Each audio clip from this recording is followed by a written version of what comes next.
Bismillahirrahmanirrahim. Assalamualaikum warahmatullahi wabarakatuh. Alhamdulillah. Alhamdulillahilladzi nasta'inuhu wa nastaghfiruh wa na'udzu billahi min shururi anfusina wa sayyiati a'malina. May yahdihillahu fala mudhillalah wa may yudlil fala hadiyalah.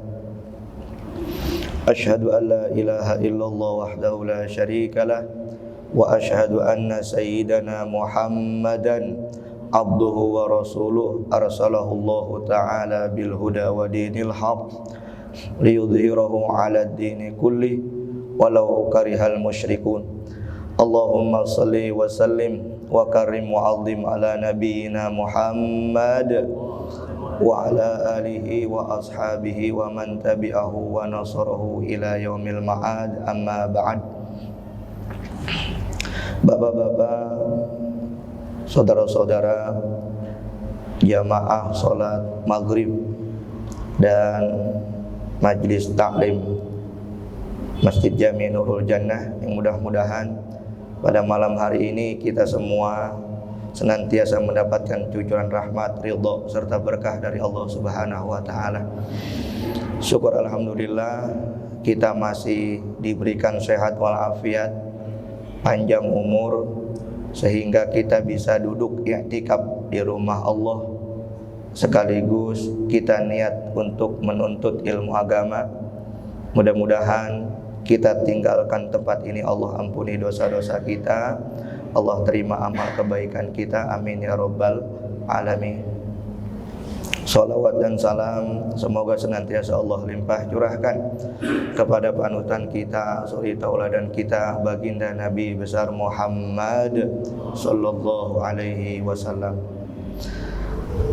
Bapak-bapak, hadirin para jamaah, kita lanjutkan kajian kita, Pak.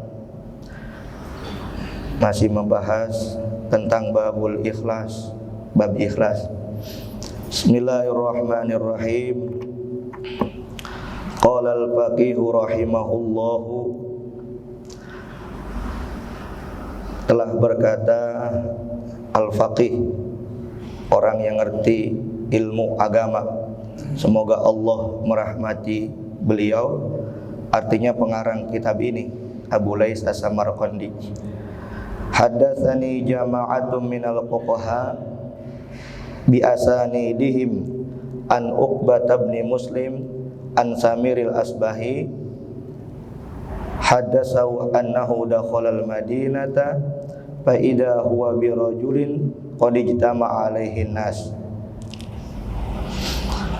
Telah bercerita kepadaku sekelompok orang-orang alim biasanidihim, dengan sanad-sanad mereka, an Uqbah bin Muslim an Samiril Asbahi, yang bersumber dari Uqbah bin Muslim dari Samir al-Asbahi. Haddatsahu, dia bercerita, annahu dakhala al-Madinah, bahwasanya dia memasuki kota Madinah. Fa idza huwa bi rajulin qad ijtama'a alaihi nasu, maka di sana ada seorang laki-laki yang dikerumuni oleh manusia. Faqultu, maka aku berkata, aku bertanya, man hada, siapa ini? Faqalu, maka mereka menjawab, Abu Hurairah, yaitu Abu Hurairah. Fadanautu lahu wa huwa yuhaddisun nasa, maka aku mendekati dia dan dia sedang berbincang-bincang bersama manusia. Falamma sakata, maka tatkala dia sudah diam, wa khala, dan keadaan sunyi, qultu lahu, aku berkata kepadanya, an sadaqallahu, aku bersumpah kepada Allah kepadamu, haditsni hadisan sami'tahu min Rasulillah sallallahu alaihi wasallam wa hafidtahu,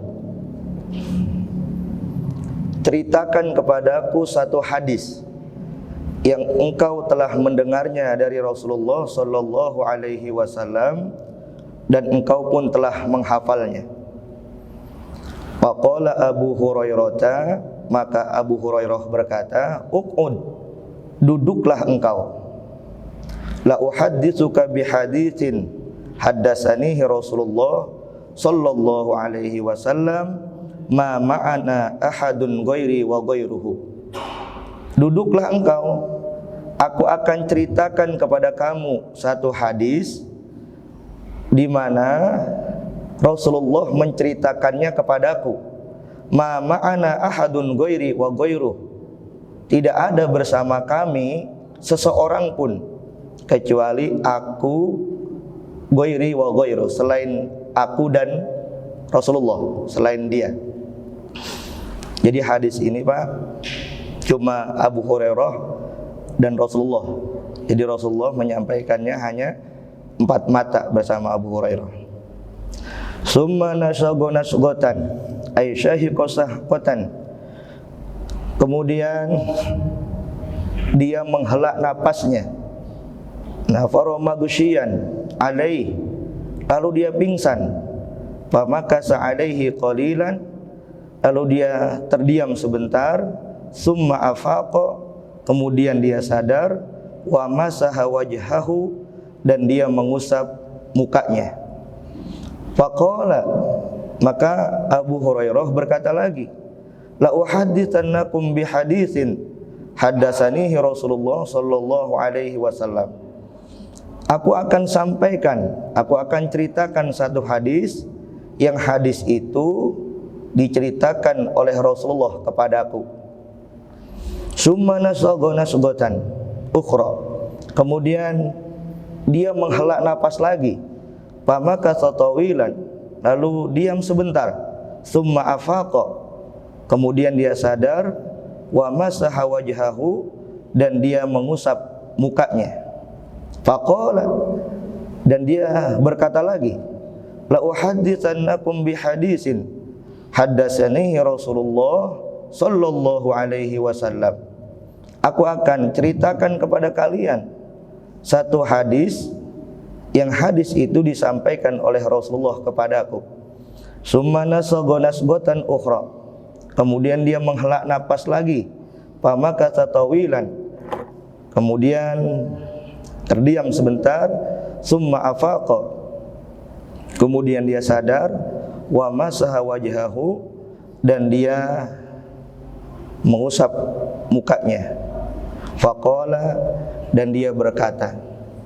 Jadi ini agak panjang Pak. Jadi ceritain dulu sebelum hadis ini disampaikan oleh Abu Hurairah radhiyallahu an, diceritakan Abu Hurairah sampai 3 kali pingsan Pak.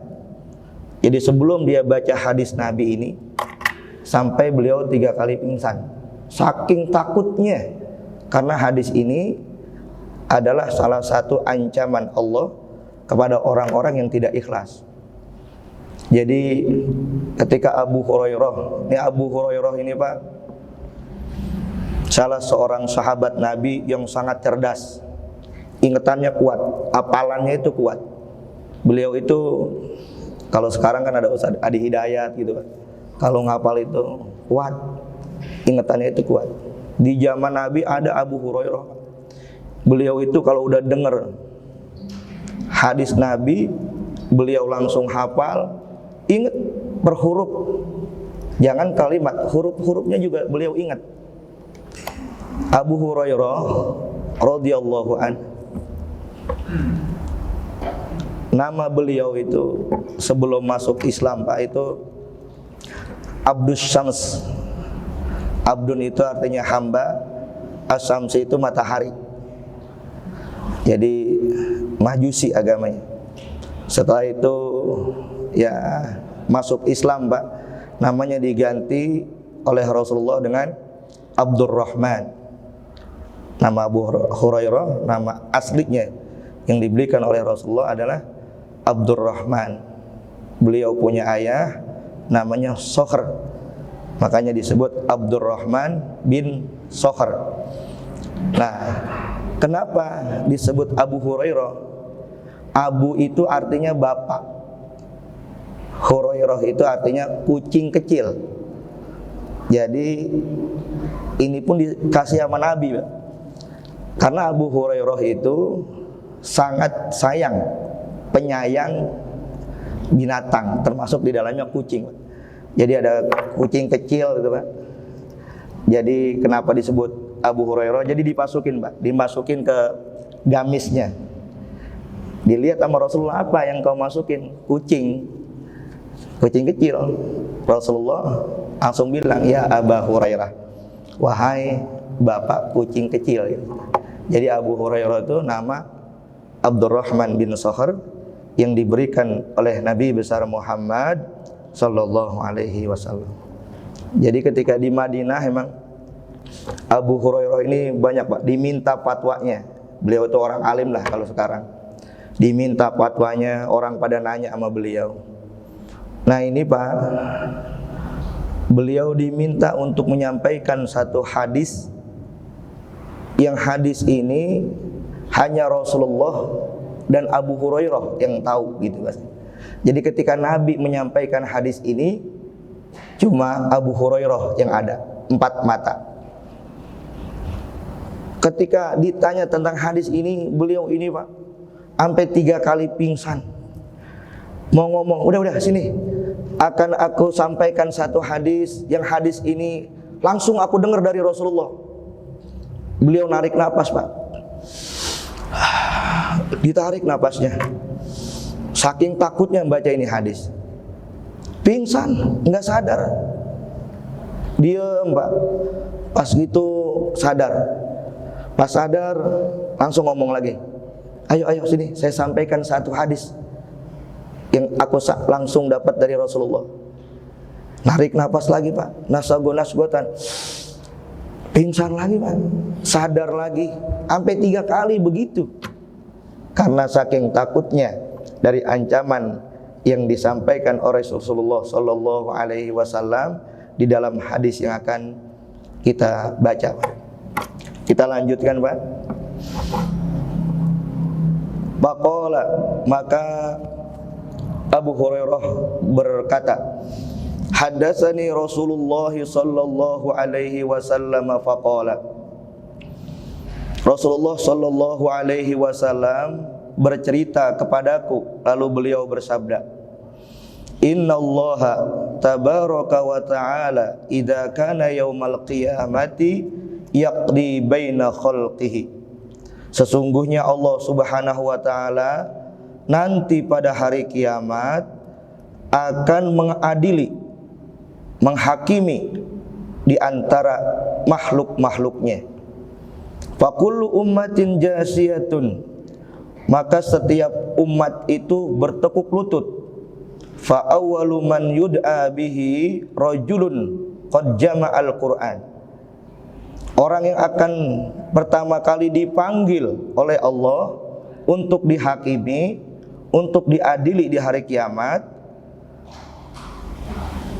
rajulun qad jama'al Qur'an, yaitu orang yang memahami Al-Qur'an, orang yang pandai Al-Quran, orang yang pinter baca Al-Quran. Ini pertama kali yang akan diadili, Pak. Lalu warajulun qatala fi sabilillah, dan akan diadili pula seorang laki-laki yang berjuang berperang di jalan Allah. Warajulun kasirul mali, dan yang akan diadili adalah seorang laki-laki yang banyak hartanya. Jadi ada berapa? Ada berapa? 3 ya. Yang pertama, orang yang pandai membaca dan memahami Al-Quran. Yang kedua, orang yang berperang di jalan Allah. Dan yang ketiga adalah orang yang banyak harta. Fayaqulullahu ta'ala lil qari, maka Allah berfirman kepada orang yang pandai baca Al-Quran, alam u'allimka ma anzaltu ala rusuli, bukankah aku telah mengajarkan kamu tentang apa yang aku turunkan atas Rasulku? Qala bala ya Rabb, Betul wahai Allah. Qala famadza amilta fima alimta? Apa yang sudah engkau kerjakan dari apa yang sudah engkau ketahui? Qala kuntu aqumu bihi ana al-laili wan nahar. Maka orang itu menjawab, aku membacanya, melaksanakannya sepanjang malam dan siang. Fayaqulullahu ta'ala lahu, maka Allah berfirman kepadanya, kadzabta, engkau bohong. Wa taqulul malaikatu kadzabta, dan malaikat pun berkata, engkau bohong. Bal aradta ayyuqala fulanun qari'un. Akan tetapi engkau ingin dikatakan fulanun qari'un, fulan itu jago baca Quran, fulan itu pandai baca Quran. Faqad qila dzalika, maka sungguh yang demikian itu telah dikatakan. Jadi yang pertama, Pak, nanti di akhirat itu Allah hakimi orang yang ngerti Quran. Ya Allah, ini ulama berarti, Pak. Ulama, guru, termasuk kita yang ada ilmunya. Nanti ditanya sama Allah. Orang-orang alim itu bakal ditanya. Guru-guru kita itu bakal ditanya. Apa yang ditanyain sama dia? Bukankah aku telah mengajarkan engkau terhadap Al-Quran yang aku turunkan kepada para rasulku? Kita pinter ini kan karena Allah ngajarin kita. Kita pandai ini karena Allah nitipin ilmu sama kita. Kalau ada orang alim, doktor, profesor, itu karena memang Allah titipkan ilmu di otak dia. Kalau Allah mau cabut, nggak usah lama-lama, dikasih penyakit panas aja, hilang tuh ilmu. Jangan ilmu, nyebut namanya aja nggak tahu. Ada pak orang hafal Quran, hafal hadis, jago baca kitab-kitab Islam, terus sakit, Pak. Allah kasih penyakit di kepalanya, ada pembuluh darah yang pecah, akhirnya sakit, stroke. Jangan baca Quran, jangan baca kitab, ingat namanya aja kagak, Pak. Ingat namanya kagak. Tuh, Allah kalau udah nyabut itu ilmu luar biasa. Makanya kalau kita dapat ilmu itu, Pak, itu sama aja kita dikasih warisan Nabi besar Muhammad sallallahu alaihi wasallam. Jadi kalau Abu Hurairah bilang ini, Pak, kalau kita ngumpul begini ini kita lagi bagi warisan Nabi, Pak. Nabi makan nggak ngwarisin harta, nggak ngwarisin apa-apa, tapi ngwarisin ilmu. Jadi kalau kita kumpul begini nih, kata Abu Hurairah, kita lagi bagi-bagi warisan Nabi besar Muhammad sallallahu alaihi wasallam. Jadi orang alim itu ditanya tuh sama Allah, "Famadza amilta bima alimta?" Apa yang sudah engkau kerjakan dari apa yang sudah engkau tahu?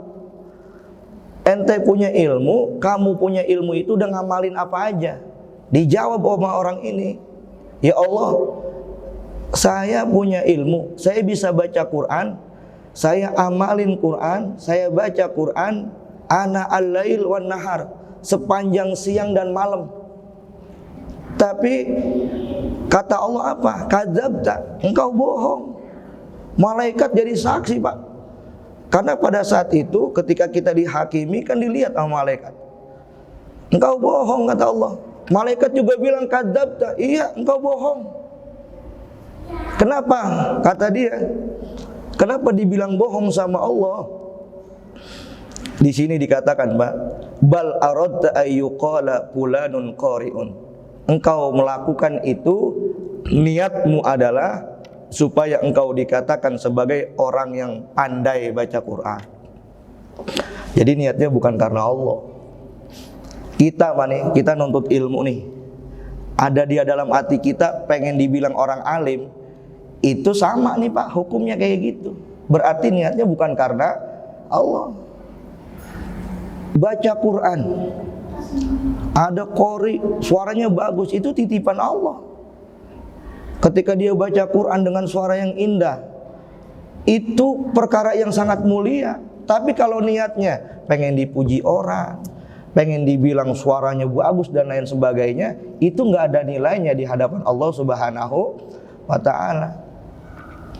Sama semuanya begitu. Makanya di sini yang paling kita takut, kita ngeri, jangan-jangan di hati kita masih ada perasaan begitu tuh. Maka mudah-mudahan ya Allah jadikan semua kita orang yang ikhlas. Amin ya Rabbal. Makanya Pak, fenomena sekarang kan ya Allah ya Rabb, ada yang nanya, Ustadz, kalau jadi penceramah emang boleh nerima amplop gitu? Ada yang nanya. Boleh Pak?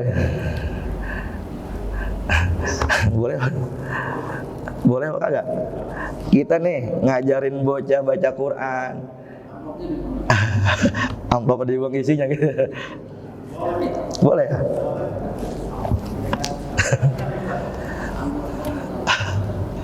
Ada yang nanya begitu. Kalau dalam surat Yasin, wattabi'u ma la yas'alukum ajra wa hum muhtadun. Wattabi'u ma la yas'alukum ajra. Ikutilah nabi yang enggak pernah minta imbalan. Nabi dakwah minta imbalan enggak? Dibayar enggak Nabi dakwah? Enggak. Tapi Nabi dapat ghanimah, harta rampasan perang 1/5. Jadi kalau ada perang nih, perang Badar misalkan waktu itu perang Badar itu kan dapatnya kalau dirupiahkan misalkan 100 miliar itu. Itu Nabi dapat 1/5. Berarti berapa? 20%. 20% dari 100 miliar berapa berarti? 20 miliar. Itu mau ditentuin sama Allah. Nah, harta yang paling baik Pak, itu harta yang kita keluarkan, satu buat keluarga. Yang kedua, harta untuk berjuang di jalan Allah. Yang ketiga, harta yang kita keluarkan untuk orang yang berjuang di jalan Allah. Seorang guru berjuang di jalan Allah enggak? Seorang ustadz berjuang di jalan Allah enggak? Berjuang di jalan Allah. Maka kalau kita ngasih hadiah ke guru-guru kita, ke ustadz kita, dia ngasih ilmu, itu salah satu harta yang paling baik di mata Allah Subhanahu wa Ta'ala. Jadi itu harta yang terbaik. Makanya kalau guru kita ngajarin begini, la turad wala tas'al. Kalau dikasih nggak usah nolak. Wala tas'al, kalau nggak dikasih jangan minta. La turad wala tas'al, jangan nolak, jangan minta gitu. Yang enggak boleh, yang haram hukumnya itu ditarif. Wah, ini mah azab yang luar biasa. Ada enggak seorang mubaligh ceramahnya ditarif? Ada enggak? Jangan disebut. Ada ya? Ada. Ya Allah. Kalau ini mah udah pasti Pak, udah pasti batil. Udah pasti batil. Kalau ada seorang penceramah, dia tarif, apalagi tarifnya Masya Allah, ini udah pasti batil. Apapun yang dia sampaikan nggak ada nilainya di hadapan Allah. Walaupun jamaahnya ribuan, jutaan, tapi kalau sudah tarif, niatnya karena Allah bukan? Bukan. Nggak boleh begitu. Tapi juga kita sebagai murid, sebagai orang awam, kalau minta ilmu dari guru-guru kita, ya punya akhlak gitu. Jangan guru kita dari Karawang datang kemari dikasih 50.000. Lah, nggak boleh. Itu zalim kita. Jadi begitu. Jadi lempengan tadi itu guru-gurunya yang harus paham, lempengan lain kita sebagai murid yang paham. Jadi begitu Pak. Kalau kita ngasih ke guru-guru kita, itu salah satu harta yang paling mulia di hadapan Allah Subhanahu wa Ta'ala. Jadi kalau ada, emang kadang-kadang kita juga sih Pak, Kita kadang-kadang apa? Udah tahu perilakunya kayak begitu masih aja. Jadi bukan ilmu yang kita cari, resep rame, betul kagak? Iya, kita nih ya Allah, bagus pengajian, bagus luar biasa. Kita pengajian sampai jam 10, jam 11, jam 12 penuh, luber. Giliran subuh ya Allah, tinggal marbot sama karpet. Jangan. Jadi kalau udah begitu jangan, Pak. Emang ada pengalaman, Pak. Saya ada pengalaman, Pak. Ada juga yang begitu. Karena emang sering pernah Pak diminta panggilin Ustadz Pulan ya. Ditanya saya, Ustadz Bahrul, emang mau manggil Ustadz Pulan? Ini yang nanya ini, Pak. Orang kepercayaan lah, tangan kanannya. Emang berapa ininya? Sekian. Nggak bisa Ustadz, daerah situ minimal sekian, begitu Pak. Ada nggak yang begitu? Ada nggak yang begitu? Jangan. Nah kalau udah begitu udah pasti. Ini termasuk Pak nih, bahaya nih. Ini udah nggak hidup nih hatinya. Walaupun agamanya itu bagus Pak, baca Qur'annya bagus, tapi ini orang Masya Allah, ini akan dilaknat oleh Allah Subhanahu wa ta'ala. Doain Pak, doain guru-guru kita mudah-mudahan jadi guru-guru yang ikhlas Pak ya. Ya Allah Pak, kalau guru kita mah Pak udah nggak bakalnya ragu keikhlasannya dah. Apalagi guru-guru kita yang ada di atap Pak, ya Allah, udah insya Allah udah paling ikhlas banget dah. Mudah-mudahan dah guru kita sehat walafiat ya Pak ya. Jadi yang pertama itu, nanti ditanya itu orang yang Allah titipin ilmu agama, ilmu pemahaman tentang Quran. Lalu yang kedua Pak, wa yuqalu li sahibil mali, Allah akan berkata, dikatakan kepada orang yang punya harta, orang kaya. Apa kata Allah? Madza amilta fi ma ataituka bihi? Apa yang sudah engkau kerjakan terhadap apa yang sudah aku berikan kepadamu? Qala kuntu asilu bihi rahima. Dia berkata, ya Allah, aku bersilaturahim dengan harta yang aku punya. Wa atasaddaqu bihi, dan aku bersedekah. Fayaqulullahu ta'ala, maka Allah berfirman, kadzabta, engkau bohong. Wa taqulul malaikatu kadzabta, malaikat juga pada ngomong engkau bohong. Bal aradta ayyuqala fulanun jawadun sakhiyun wa huwa diddul bakhili faqad qila dzalika. Engkau bohong. Bal aradta ayyuqala fulanun jawad, engkau hanya ingin dikatakan fulan itu jawad, pemurah, sakhi, dermawan, wa huwa diddul bakhil, yaitu lawanannya pelit. Faqad qila dzalika, sungguh yang demikian itu sudah dikatakan. Jadi yang kedua Pak, ini orang dermawan Pak, orang yang suka sedekah nih, ini juga nanti bakal dipanggil duluan.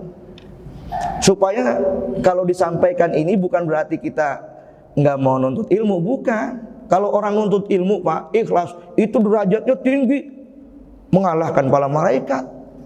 Sama orang yang bersedekah di jalan Allah, kalau dia ikhlas, derajatnya tinggi Pak, menyamai orang-orang yang berilmu. Syaratnya harus ikhlas. Nah di sini ada orang sedekah tapi nggak ikhlas. Ya Allah, dengan harta yang saya punya, saya sudah bersilaturahmi. Kalau di masjid Pak, kita belajar nih, kita kan udah belajar kajian hati kan. Kalau kita nitipin sedekah kita, kalau emang takut ketahuan nih sama pengurus, di kotak aja, hamba Allah di kotak itu. Coba kita belajar begitu. Kalau kita bersedekah, pengen niat diumumin, pengen niat dibilang ini, dibilang itu, berarti sedekah kita kurang ikhlas. Itu nanti kita kena pasal yang ini Pak nih. Kalau bahasa hukumnya kena delik kita. Jadi begitu dah, belajar begitu Pak. Ya kalau kita ngasih orang Pak, kalau kita ngasih orang nih, dia orang susah. Kalau kita mau ngasih dia, kalau bisa ngasihnya Pak, antara kita dengan dia. Jangan lagi banyak orang dipanggil sini ngasih duit terus dipajang begini, ya jangan. Ini jatuhin di bawah orang. Jadi begitu Pak. Ini benar-benar sedekahnya itu dia jaga tuh antara dia dengan Allah Subhanahu wa ta'ala. Karena ada Pak, Dia jasanya luar biasa nih. Memang orangnya dermawan. Hartanya banyak. Tapi hobinya itu mengungkit-ungkit apa yang sudah dia sedekahkan. Aneh, lagi bangun ini. Aneh lagi bangun majlis taklim misalnya. Itu kalau bukan aneh itu nggak ada orang sono susah. Cuman aneh yang sendiri indanain. Ini kalau begini saya tanya, ikhlas enggak nih? Ikhlas enggak? Enggak. Aneh lagi bangun masjid di sono. Biarin deh, walaupun gak ada yang bantuin, aneh aja yang bangun sendiri. Nah, ketika dia ngomong kepada makhluk seperti itu, lalu orang yang dengar cerita itu bakal bilang begini, ya Allah, Bapak dermawan banget ya. Habis di situ Pak. Ya Allah, Bapak dermawan banget ya. Faqad qila dzalik, udah dibilang dermawan, habis pahalanya nggak ada di sisi Allah. Na'udzubillah min dzalik. Makanya jangan kita mudah kalau udah sedekah udah mau bagaimana kayak udah kita lupain aja Pak. Dan yang terakhir Bapak, apa? Di sini wa yu'ta billadzi qatala fi sabilillah, dan diberikan kepada orang yang berperang di jalan Allah. Wa yaqulu lahu, Allah berfirman kepadanya, limadza qutilta, kenapa kamu terbunuh? Qala, dia menjawab, qataltu fi sabilika, aku berperang di jalanmu wahai Allah. Hatta qutiltu, sehingga aku terbunuh. Wa yaqulullahu ta'ala, maka Allah berfirman kepadanya, kadzabta, kamu bohong. Wa taqulul malaikatu kadzabta, dan malaikat pun berkata engkau bohong. Bal aradta ayyuqala laka fulanun jari'un, bahkan engkau ingin dikatakan fulan itu jari'un, pemberani. Faqad qila dzalik, sungguh yang demikian itu telah dikatakan. Summa daraba Rasulullah sallallahu alaihi wasallam biyadihi ala rukbati. Lalu kata Abu Hurairah, Rasulullah sallallahu alaihi wasallam memukul dengkulku, lututku. Faqala, dan Rasulullah bersabda, ya Abu Hurairah, wahai Abu Hurairah, ulaika salasatu awalu khalqillahi ta'ala tash'aru bihimun naru yaumal qiyamah. Wahai Abu Hurairah, mereka lah 3 golongan yang pertama kali dari makhluk Allah yang akan Allah bakar di api neraka yaumal qiyamah, pada hari kiamat. Jadi Pak, yang ketiga ini orang yang berjihad di jalan Allah, orang yang terbunuh ketika perang membela agama Allah. Ini sama Pak. Makanya kan ada innamal a'malu bin niat. Sesungguhnya amal ibadah itu bergantung niat. Dulu Pak, ketika Nabi Muhammad hijrah dari Mekah ke Madinah, itu memang sahabat aja Pak, itu niatnya ada yang enggak ikhlas. Makanya Nabi bilang, innamal a'malu bin niat. Sesungguhnya amal ibadah itu bergantung kepada niatnya. Ketika hijrah dulu, kalau niatnya karena Allah dan Rasul, maka dia dapat pahala. Faman kanat hijratuhu lidunya. Tapi kalau hijrahnya, pindahnya dia dari Mekah ke Madinah lidunya, karena ingin mencari kebahagiaan dunia, lidunya yusibuha awi imra'atin yankihuha, atau ingin menikahi seorang wanita, fa hijratuhu ila ma hajara ilaih, maka hijrahnya itu bergantung apa yang diniatkan kepadanya. Jadi waktu Nabi hijrah ke Madinah itu ada orang yang hijrahnya benar-benar menyelamatkan agama Allah ke Madinah, meninggalkan harta benda, meninggalkan keluarga, niatnya karena Allah, maka dia dapat pahala hijrah, dapat pahala jihad di jalan Allah Subhanahu wa ta'ala. Tapi ada sekelompok sahabat yang hijrah, mereka pindah ke Madinah, meninggalkan keluarga di Mekah Al-Mukarramah, niatnya enggak tulus. Ada niat, nanti kali di Madinah lebih enak di sono. Di sini bisnis gagal mulu, di sono kali nanti enak bisnis gitu. Atau di sini enggak pernah dapat jodoh, kali ntar di Madinah dapat jodoh. Ada yang begitu Pak itu. Makanya itu hadis tentang niat itu yang dibahas. Karena ketika hijrah pun sebagian sahabat ada yang salah memasang niat. Maka mudah-mudahan nih niat kita duduk ke majlis taklim seperti ini mudah-mudahan lillahi ta'ala. Amin ya rabbal alamin. Sebelum dilanjut mungkin ada yang bertanya atau menambahkan, Pak? Ya. Assalamualaikum warahmatullahi wabarakatuh.